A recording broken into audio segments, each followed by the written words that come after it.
Assalamualaikum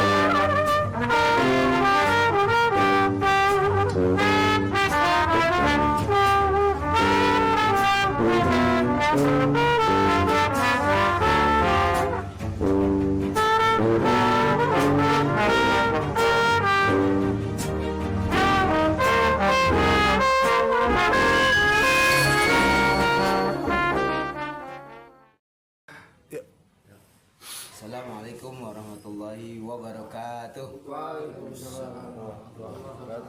Alhamdulillah malam hari ini kita kumpul kembali. Ngapeh musik ini? Ya. Enggak ada kopi. Saya lagi ngopi. Iya, siap. Ya. Oke, malam hari ini kita kumpul dalam rangka ngopi disik, ngolah pikir, diskusi asik. Tadi kita kumpul-kumpul sebentar, ternyata hadir satu pertanyaan. Allah butuh nggak ibadah kita? Puasa. Nah, Allah butuh nggak puasa kita? Katanya gitu. Terus dia jawablah itu bukti hadisnya as-saumuli katanya gitu. Nah ini bagaimana nih? Menurut Pak Yai bagaimana? Pak Dedi dulu yang menjelaskan deh. Pak Dedi gimana? Iya. Menjelaskan dulu ya. Ya. Tafadhol. Ya. Baik, assalamualaikum warahmatullahi wabarakatuh. Waalaikumsalam warahmatullahi wabarakatuh. Jadi tentang puasa ini, dari info yang kita dapatkan bahwasanya Allah itu tidak butuh akan ibadah sholat kita, puasa kita dan yang lainnya. Namun di sisi lain ada hadis kudsi malah katanya itu biasanya yang artinya adalah puasa itu untukku dan aku yang membalasnya. Jadi sepertinya berlawanan dengan kata-kata atau kalimat Allah nggak butuh puasa kita. Mohon dijelaskan oleh Pak Yai bagaimana selanjutnya.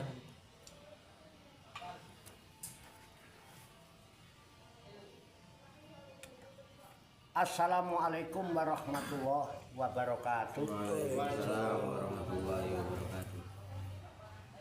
Dulur-dulur sahabat medsos yang kebetulan menyaksikan atau menonton channel ini ya, ngopi disik, ngolah pikir diskusi asik. Ini ada pertanyaan dari Bapak Ustadz Dedi Mulyana ya. Di situ dikatakan katanya Allah itu nggak butuh puasa kita. Bahkan puasa itu hanya untukku. Aku sendirilah yang menentukan pahalanya atau ganjarannya. Artinya semua orang yang puasa itu nggak tahu hasilnya apa. Tapi ayat yang populer pokoknya intinya la'alakum tatakun aja. Nah, terlepas orang bisa apa enggak. Nah, kemudian timbul pertanyaan ini. Aku nggak butuh puasanya hambaku kira-kira gitu ya. Karena puasa itu hanya untukku dan aku sendiri yang menentukan ganjarannya. Itu kayaknya yang Pak Ustadz Dedi maksud itu hadis. Apa termasuk hadis qudsi apa coba itu? Jadi kira-kira begini nih artinya, barang siapa yang tidak bisa meninggalkan perkataan-perkataan yang rofas ya, yang sia-sia, maka aku tidak membutuhkan puasanya itu. Aku nggak membutuhkan lapar dan hausnya, bukan puasanya. Barang siapa yang tidak bisa meninggalkan perkataan qaulaz zur, itu ucapan-ucapan yang nggak ada gunanya, apalagi ucapan-ucapan yang keji gitu ya. Aku nggak butuh lapar dan hausnya itu, nggak butuhkan. Dia berlapar berharus-harus. Kalau dia tidak bisa meninggalkan perkataan-perkataan yang nggak berguna, yang sia-sia itu. Bahkan puasa itu hanya untukku, aku sendiri kok yang menentukan. Nah, berarti di sini kan kalau saya nggak salah itu ya, mohon maaf karena emang saya bukan penghafal. Ada dikit yang saya ingat itu as-saumu li wa ana ajibihi. As-saumu li, saum itu semata-mata untukku. Wa ana ajibihi, dan aku sendiri yang menentukan ganjaran balasan puasa itu. Saum itu ya, saum ya kalimatnya. Dan sebelumnya tadi ada ungkapan, saya nggak butuh lapar dan hausnya. Kalau dia tidak bisa meninggalkan perkataan yang sia-sia. Berarti kan perkataan yang baik, perkataan yang benar, perkataan yang bermanfaat itu lebih disukai oleh Allah daripada orang yang berlapar-lapar dan haus-haus tapi ngomongnya ngelantur gitu. Betul enggak? Bahkan salah satu hal yang bisa merusak ganjaran atau pahala puasa sehingga mengakibatkan orang itu hanya lapar dan dahaga doang dari puasanya itu, nggak dapat apa-apa. Salah satunya adalah al-kadzib, bohong.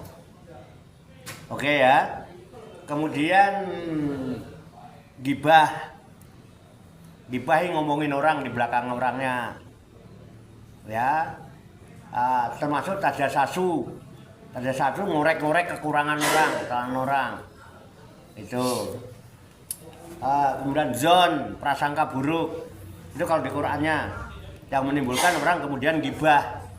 Kemudian namimah itu adu domba, provokasi. Kemudian yaminul kadibah, saksi palsu, ya, memberikan kesaksian tapi dia tidak menyaksikan. Kemudian nadoru bisa syahwatin, memandang dengan syahwat. Banyak syahwat itu bisa macam-macam lah. Kita memandang orang tiba-tiba dalam hati yo nggak ngomong, tapi Allah kan juga dengar. Loh, lagu-lagu apaan sih? Udah ustad pakai khutbah Jumat, rambut gondrong disisir kagak, belubut. Nah, itu kan memandang orang dengan syahwat. Itu juga bisa merusak pahala puasa. Padahal orang nggak tahu, tapi kan Allah tahu. Nah itu ya. Jadi ini menimbulkan, ternyata saum itu tidak berhenti makan, berhenti minum, tidak. Coba deh kata-kata saum di surat Maryam ayat 26 tuh. Coba tolong dibacakan.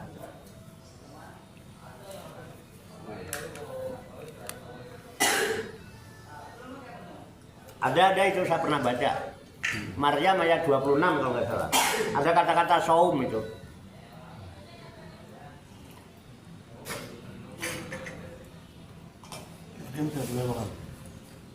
Ini surat 19. Surat 26. 26. Ayatnya 26, surat ke-19 ayat 26. Coba bunyinya gimana coba? Saya nggak hafal. Yang keras ya. Tolong suara itu yang keras dulu. Kalau sampean jangan ragu dengan apa yang sampean ucapkan. Yakin aja kalau sampean benar, ngomong aja. 26.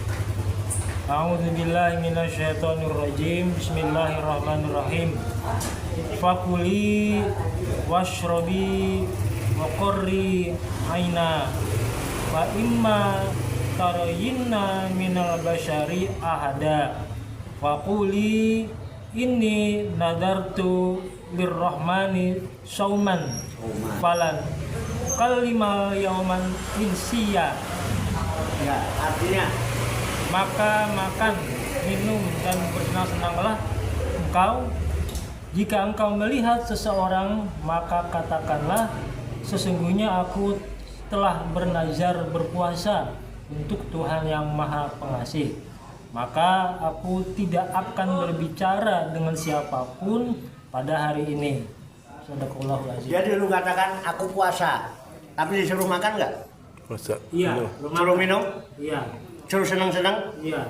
Tapi nek ketemu orang bilang aku nadar sedang saum, puasa, maka aku tidak akan berbicara dengan seorang pun pada hari ini, artinya kecuali pembicaraan yang bermanfaat, yang baik-baik.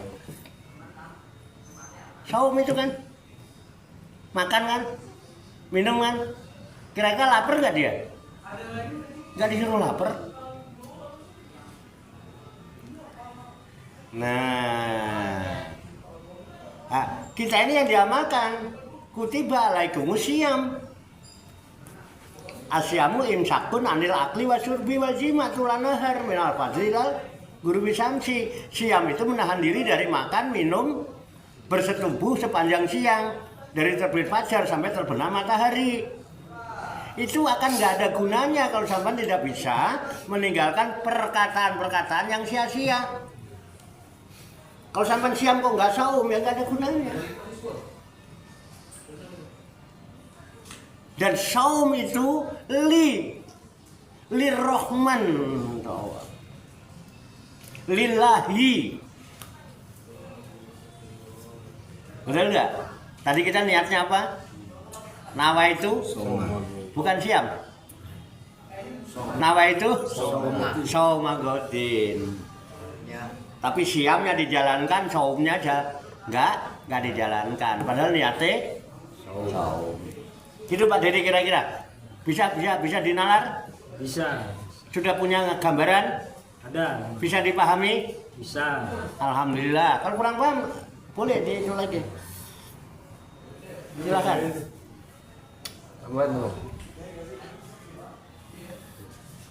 Tadi siapa? Tadi Pak Lukman apa? Apa? Enggak itu tadi. Menjelaskan Pak Dedi. Menjelaskan pertanyaan Pak Dedi. Oh, Tin cing ada cing. Ayo, silakan. Cing.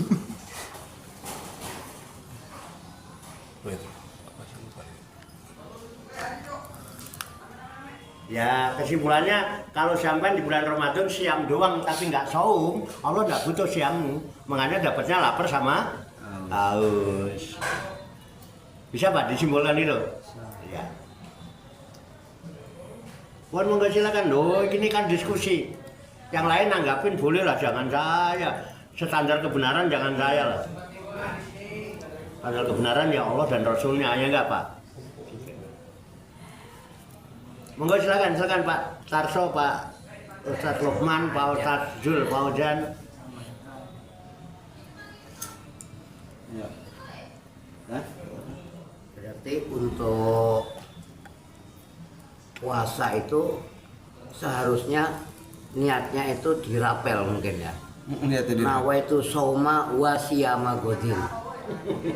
Ajai, karena biar lengkap dan melengkapin. Tapi kalau saum berarti kita nggak bisa melarang dong orang yang ke warteg, orang yang makan. Memang saum itu kan di dalam surat Maryam nggak dilarang makan minum. Siapa tahu orang yang di warteg itu malah ucapannya lebih mulia daripada kita yang berpuasa kan gitu. Nah iya makanya. Ya buat apa kita puasa tapi menimbulkan masalah? Pak Tarso nambah. Makanya harus dipahami mana Ramadan tadi. Kenapa harus Ramadan gitu kita? Orang dulu kan puasa nggak harus Ramadan. Kalau puasa kan nggak harus Ramadan.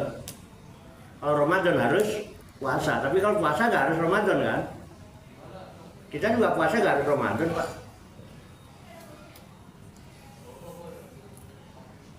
Kalau puasa harus Ramadan, kita nggak bisa puasa. Ya orang sakit, orang berpergian yang nggak puasa itu gantinya kapan? Ya Ramadan. Ramadan kagak bisa ganti di bulan Ramadan. Harus hari lain. Betul nggak? Nah itu. Tapi kalau puasa nggak harus Ramadan. Kalau Ramadan ya harus puasa. Karena ada kewajiban puasa bagi umat Islam.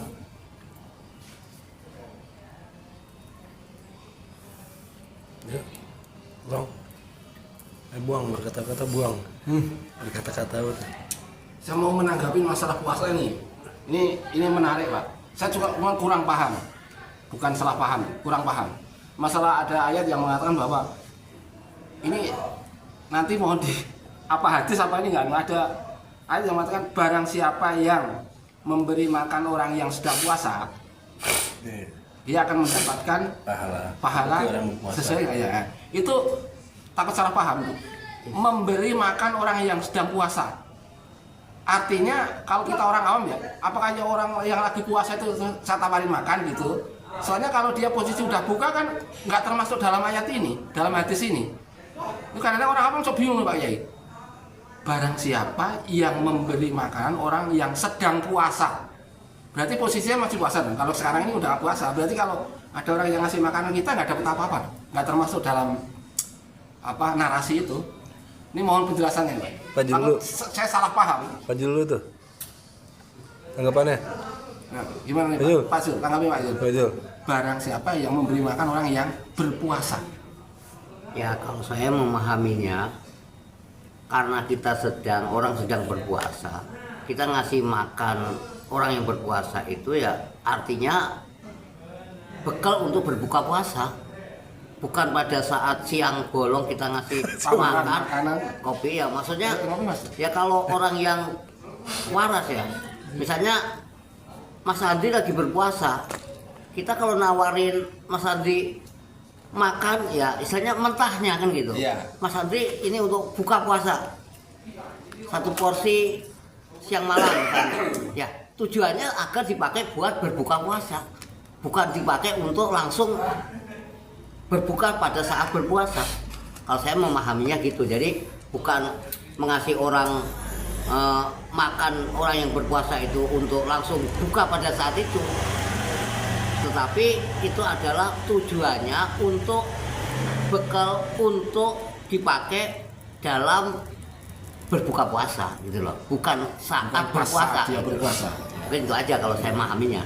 Soalnya kenapa hal ini saya tanyakan? Tadi kan orang yang puasa tadi kan boleh makan, boleh bersenang-senang, tapi syaratnya kan jangan meninggalkan itu tadi kan. Perkataan. Nggak boleh bohong, nggak boleh itu gitu.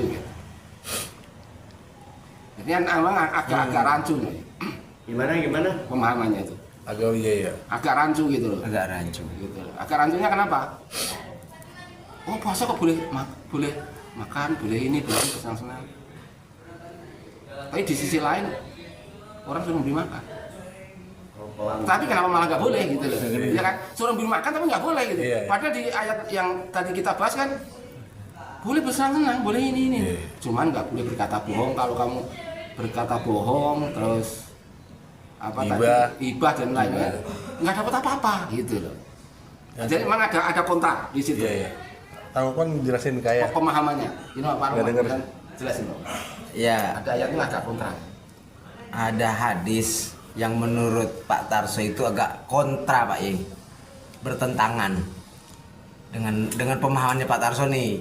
Yang bertentangan siapa? Enggak, Pak Tarso Ayat, supaya ayat. supaya enggak salah paham, supaya enggak salah dalam memahami hadis ini, Pak Tarso bertanya tentang hadis berilah makan orang yang berbuka puasa. Sedang Berilah makan berpuasa. orang yang sedang berpuasa. Apakah makna di situ, arti di situ benar-benar di dalam kondisi puasa atau untuk iftar gitu ya? Untuk iftar. Untuk berbuka puasa begitu. Puasa itu. nah, penjelasannya gimana lagi? Sedangkan di Lalu kalau memang untuk yang sedang berbuka puasa, kok ada ayat yang boleh menyuruh makan gitu. tapi makan. Puasa itu ya. bohong. Iya. Kalau kamu berkata bohong nggak dapat apa-apa tuh makan. Tapi dibolehkan itu makan, tapi kalau bohong nggak dapat. Iya, iya. Iya. Nah, seperti itu Pak. Ya. Itu dalil ya Pak Tarso. Iya. Jadi barang siapa yang memberikan makan kepada orang yang sedang puasa kan, Iya. gitu kan, dia dapat pahala Sama seperti sama dengan pahalanya orang yang berpuasa Tanpa mengurangi pahala orang berpuasa sedikit Sedikit pun. pun. Dalil itu kan ungkapan, perkataan. Ya, yang namanya bahasa biasa aja menimbulkan kontroversi sesuai dengan penalarannya. Nah, seperti yang diceritakan Ustadz Dzul Fauzan, itu yang dimaksud itu memberikan makan untuk berbuka. berbuka orang yang puasa. Jadi tidak memberi makan orang yang berpuasa. Iya, pas. Memberi makan pada orang yang berbuka puasa. Berarti dia sudah tidak puasa. Puasa juga percuma, orang udah maghrib, kan udah nggak ada puasa maghrib. Itu ya. Iya, mau bikin langsung. Dan itu secara umum. Umum Pak itu. Iya. Makanya dalam hal ini kan kadang-kadang yang namanya memahami bahasa, memahami ucapan nggak bisa sama. Karena perkataan bisa berbeda dengan kenyataan. Apa kita yakin yang puasa itu benar-benar puasa? Juga enggak. Toh Allah aja kadang nggak butuh tuh lapar hausnya. Karena kita kan kadang apa bener yang puasa itu puasa. Jangan-jangan lapar haus yang nggak dibutuhkan Tuhan gitu. Kalau kita ngasih makan juga, Allah aja nggak butuh lapar hausnya lo kasih makan. Kan bisa aja begitu. Iya. Jadi kita tidak paham loh, harus berbeda. Nah, tapi menurut pemahaman kebanyakan orang itu memberikan makan orang yang sedang berbuka puasa. Apa sedang puasa? Berbuka. Hah? Sedang berbuka ya. Nah, nyuruh makannya nunggu Maghrib. maghrib kan udah nggak puasa. Umum apa tidak? Kebanyakan orang. Nah, kalau ada orang yang memahami, ya memberi makan tuh di saat dia memang Membutuhkan. lagi membutuhkan Pas lagi makan, lapar-laparnya, Pak. lagi kelapa, lagi terasa lapar. Ayo makan. Dan kalau orang yang puasa itu udah pasti lapar dia. Iya, karena di mari. Ayo ada nggak puasa yang nggak lapar nih? Hah? Orang puasa pasti lapar. Yang paling efektif memberi makan orang yang lagi puasa. Artinya yang lagi nahan lapar. Kalau di hadis itu ada kata-kata puasa Ramadan nggak? Enggak, yang apa hadisnya ada Mas Ustaz? Ada kata-kata Ramadan nggak? Nggak ada. Nggak ada. Nggak ada. Nggak ada kan? Nggak ada. Loh, puasa itu kan identik dengan orang yang nggak makan, nggak minum. Bisa aja orang nggak makan, nggak minum itu emang nggak ada yang dimakan. Iya kan? Nih, Iya. Emang nggak ada yang dimakan ya. kenapa lu kok mesti dadakan jadi orang dermawan nunggu Ramadan? Nah, kalau nggak di luar Ramadan gimana? Pelit lagi. Ngasih makan orang aja kok nunggu Ramadan, udah itu nunggu maghrib lagi. Ini nilai Ramadan, Pak. Ya terserah. Orang lagi lapar kita kasih makan.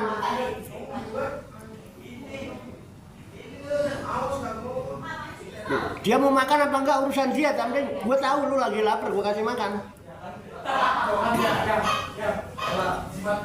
Makan sekarang kayak montar itu urusan lo, yang penting gue tahu lu lagi lapar. Gue kesian kalau lu cuma lapar sama haus doang.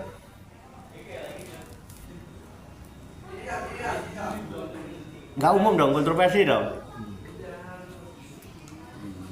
Kontroversi. Nah, sekarang mau ngikutin kebanyakan orang apa? Harusnya sedikit orang Pak ya, kalau mau selamat. Enggak, sampai yang punya ayat favorit kok. Ah, iya, ini favorit saya. Sampai kalau mau goyang pikirannya silakan goyang. Mengikuti kebanyakan orang. Atau tadi usulan Pak Jul tadi diusulkan ke MUI supaya niat puasa di bulan Traweh itu niatnya sauman wasiaman gitu. Yang penting gini Pak ya, kalau puasa itu diartikan kelaparan, orang yang kelaparan, memang kita memberi makan itu ya kewajiban. Tetapi kalau puasa ini diartikan syariat yang dalam artian kita mengerjakan puasa yang diawali dari fajar sampai maghrib, ya itu memberi makan itu ya artinya untuk bekal berbuka puasa. Tapi kalau puasa ini diartikan dalam artian untuk menolong orang yang kelaparan, itu tidak harus nunggu maghrib, tidak harus nunggu Ramadan setiap saat kan gitu. Nah makanya puasa ini artinya itu syariat yang sifatnya menahan lapar haus dari fajar sampai maghrib, atau puasa yang artinya orang kelaparan kan gitu. Kalau yang artinya orang kelaparan ya itu kewajiban kita setiap saat kan gitu. Tapi kan di lafadznya nggak ada Ramadan ya. Berarti untuk kelaparan. Tapi lafadznya fatoro Pak. Man fatoro so iman. Kan fatoro bisa jadi fitrah. Barang siapa yang memfitrahkan orang yang berpuasa. Orang fitrah tuh pagi-pagi udah makan sarapan dianjurkan. Kan maghrib. Kalau Idul Fitri dianjurkan makan dulu apa? Sholat dulu. Makan dulu. Makan dulu. Pagi apa maghrib? Pagi. Lihat lafaz hadisnya, coba cek gitu. Man fatoro so iman. Ya, fatoro so iman. Terus nggak ada Ramadan? Nggak ada. Nah, kita sayang aja ya, kita khusnudon, yang ngasih aja. Apa ini nunggu Ramadan?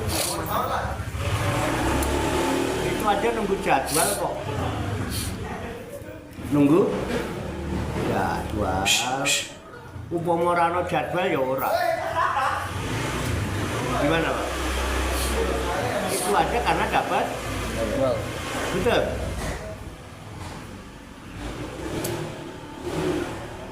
Kita jujur-jujur aja lah apa adanya.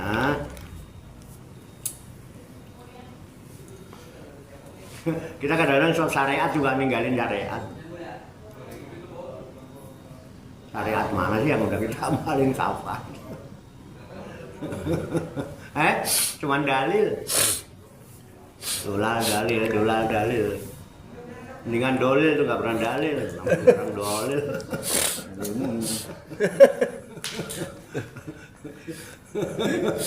Ya, sepakat. Iya namanya ungkapan bahasa kok. Makanya Al-Quran ini kenapa kok Qurannya satu kok umatnya ribut? Karena masing-masing memahami sesuai dengan penalarannya. Bahasa. Coba pahami yang aslinya. Yang tanpa huruf, tanpa suara. Tidak ada yang boleh. Karena tulisan. Saya yakin baik Pak Tarso, Pak Ustadz Lukman, Pak Ustadz Jul, Pak Ujan, Pak Ustadz Dedi, Pak Ustadz Andri itu boleh baca. Bukan dapetannya sendiri, tahu yakin, tahu enggak itu juga, keyakinan juga bukan punyanya, cuma warisan, nggak pernah diteliti. Juga kita jujur aja, nggak usah bohong, Ramadan masuk bohong sih. Kadang-kadang kan kita kalau puasa itu nggak boleh bohong, nggak boleh ini, tapi kalau malam hari boleh, nggak ya rusak. Betul nggak? Syariatnya kan cuma dari fajar sampai terbenam matahari. Malam boleh ngomongin siapa aja. Nggak perlu dantuk ngomong tuh, pindah orang ngomong malam mau. Jangan repot lagi. Nah, ini Pak. Ini Pak Doli lihat saya. Iya. Nggak bisa Pak, klaim itu nggak bisa. Selama ini kan tadi ya udah klaim, udah nggak apa-apa. Ini namanya mudorosa urun rembuk ya kan? Ya, soalnya kalau memang beda, nggak apa-apa. Orang bisa berpandangan apa aja. Orang membahas kata-kata bahasa yang sudah ada, bukan bahasa yang kita temukan sendiri. Cuma ngulas. Boleh aja ngulas kok. Nah, karena kan mau ngikutin kebanyakan orang, ngikutin keyakinan. Nah jadi nanti panjang lagi diskusinya. Kalau nggak orang gimana? Gitu. Ini menarik ya. Ini ada timbul pemahaman baru buat saya. Ya. Ada pemahaman baru buat saya gini, maksudnya menariknya gini Pak. Berarti yang kita bahas dalam ayat ini, kalau pemahaman saya itu kan berarti puasa ada 2, bukan 1. Berarti Puasa ada kalau 2. menurut pemahaman saya, puasa berarti ada 2. Puasa yang disengaja dan puasa yang nggak disengaja. Artinya gini, yang disengaja kita kan niat siap-siap, salah materi kan cukup. Tapi yang nggak disengaja, dia puasa kan memang nggak ada yang dimakan. Berarti gitu ya Pak. Mungkin kalau itu ada rasa-rasa, nggak usah niat sebetulnya saya. Kenapa? Memang nggak ada yang dimakan, saya puasa. Mau belanja nggak ada, ini nggak ada. Kamu saya puasa. Kamu kenapa puasa? Memang nggak ada yang saya makan. Pemahaman itu mananya pemahaman ini udoroso ya. Kalau dihubungkan dengan ayat ini tadi apa hadis apa ini? Kalau menurut pekeh harus sengaja, karena niat itu sengaja. Sahjaku, wah, sahjaku niat puasa esok hari untuk menunaikan kewajiban di bulan Ramadan tahun ini perdu korona Allah Ta'ala. Sengaja, sahjaku dulu kalau niat itu pakai sahjaku. Sengaja. Yang namanya syariat harus sengaja. Sengaja melakukan. Makanya terus ngaku-ngaku melakukan. Karena memang dia sengaja melakukan. Kalau misalnya nggak sengaja niat Pak Kiai, ada yang tadi memang nggak niat puasa, memang sengaja nggak dimakan, terus kita kasih berdasarkan hadis tadi. Saya berikan dia makan, apa namanya? Saya memberikan makan dia dalam keadaan dia nggak niat puasa, berarti kan sama berarti pahalanya Pak. Walaupun dia nggak sengaja puasa, karena memang nggak puasa, karena nggak ada yang makan. Ya kalau kita bicara pahala sama atau tidak itu kan ukurannya juga nggak tahu. Berapa ukuran pahala itu? Terus bentuknya apa? Bentar, korban. Nah, jadi ngomongin hal-hal yang kita nggak tahu. Nggak tahu ya. Kendali lagi.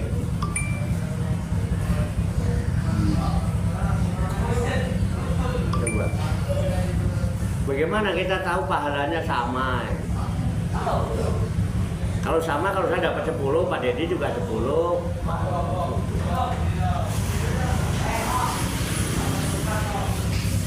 Kita nggak menentukan sama atau tidak, sama-sama nggak ngerti. Sebetulnya, ukuran pahala itu bentuk pahala apa, ukurannya seberapa, tahu nggak? Ayo ngapain sih? Tapi kalau sampean melakukan kebaikan untuk diri sampean akan merasakan kebaikan itu. Ketika sampean punya kebaikan, sampean bisa memberi kebaikan kepada orang lain. Orang kenapa nggak bisa berbuat baik sama orang? Dirinya aja nggak punya kebaikan. Asal berbuat baik semata-mata hanya biar terlihat baik oleh orang lain. Akhirnya dia nggak punya kebaikan. Padahal kalau kita mau baik, orang lain nggak kira pasti baik. Tapi kalau kita hanya kepengen terlihat baik, kita kadang nggak punya baik. Padahal nggak ada, semua amal kebaikan itu pasti ada kenikmatan. Ada. Coba loh. Tapi yang sengaja ya, sengaja mau berbuat baik kayak. Jangan karena A, karena B, karena C, karena D. Kita itu mau berbuat baik kalau ada embel-embel dulu. Makanya kalau kayak puasa Ramadan, embel-embel apa yang kita harapkan?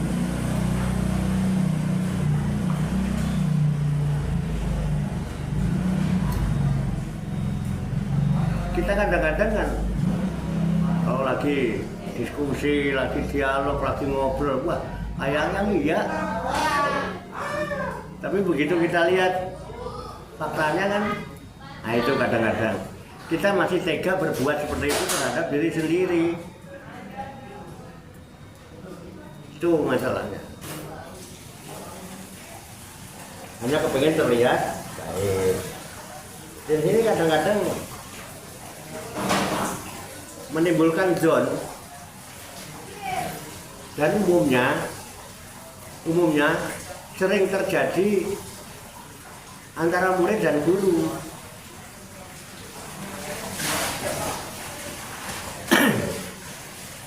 Iya enggak? Nah, beras sudah datang. Terus ini dulu. Harus kan ya? Nah, nanti kita terusin. Ya, silakan dilanjut. Ya. Silakan dilanjut. Dimudahkan. Ya. Gimana Pak Zul menanggapi ini Pak Zul? Andri lagi kamar mandi Pak. Gimana? Kan tadi yang kita bicarakan tadi tentang puasa. Dalam artinya kan syariat agama Islam. Oke. Ya kan? Nah kalau ayat Maryam itu kan dalam rangka puasanya Dewi Maryam karena dia bernazar kan gitu. Dan itu boleh-boleh aja dimasukkan dalam syariat agama Islam. Dalam artian kita mengikuti syariatnya Dewi Maryam itu dalam artian ya kita harus meninggalkan ucapan-ucapan yang rofas kan gitu. Itu yang harus kita ikuti kan gitu. Oke. Tapi kalau syariat dalam artian yang berpuasa yang udah kita lakukan dari kecil dan itu yang kita pahami, yang kita lakukan itu kan puasa dalam artian puasa Ramadan, puasa wajib. Tentu kalaupun kita nggak sanggup, nggak kuat kan harus ada dam yang harus dilaksanakan dengan kodok misalnya, damnya dengan fidyah. Nah kalau yang puasa dalam artian Dewi Maryam yang dilakukan itu kan dalam rangka pribadi dia nazar kepada Tuhan gitu. Dan itu pun mungkin secara pribadi kita juga bisa melakukan itu ya secara pribadi ya kita bisa melakukan itu mungkin itu aja. Terima kasih. Iya.